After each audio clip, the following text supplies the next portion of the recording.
Jungle. Assalamualaikum warahmatullahi wabarakatuh. Salam pramuka.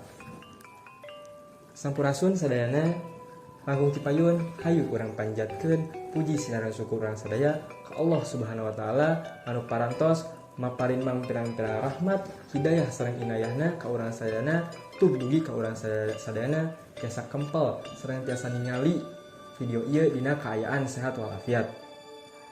Salawat sinara salam mugia ngocor ngagolontor ka junjungan urang sadaya Kanjeng Nabi Muhammad sallallahu alaihi wasallam teu hilap ka kulawargina, sahabatna, tabiatna tug dugi ka urang sadayana anu ngalakonan ajarana dugi akhir zaman. Amin ya Allah ya rabbal alamin. Ibu miwah bapa nu sim kuring dipika hormat, ngadegna sim kuring di dieu sanes ngajarkeun heula ngapak di Jomantara. Estuning seja nyanggakeun kaasih nu ngincik dina ati sanubari kanggo silih emutan dina kasayan-kasayan salah sawiosna nyaeta ngeunaan kumaha pentingna ngajagi kesehatan di zaman ayeuna. Urang sadayana wajib ngajagi kesehatan sareng kabersihan sabunderan urang sadaya. Urang ge kedah ngabiasakeun lakuning hirup sehat saban dinten. Pentingna ngajagi kesehatan diri oge salah sahijina nyaeta sangkan urang di sapopoesna sehat jeung dijauhkeun tina sagala bibit berawit panyawat. Cobi ayeuna bayangkeun upami urang sadayana nganjrek dina patempatan anu bararauruntah sareng seueur kekebul, tangtosna oge urang moal ngaraoskeun nu namina tumaninah. Da kalotor teh nu teu bararutah malah mandat tiasa jadi tukang datangna panyawat. Sawalarna saupami urang sadayana tiasa ngajagi kesehatan atau kebersihan diri jeung sabunderan urang sadaya, tinangtos sabunderan urang sadaya bakal jauh ti sagala rupi panyawat.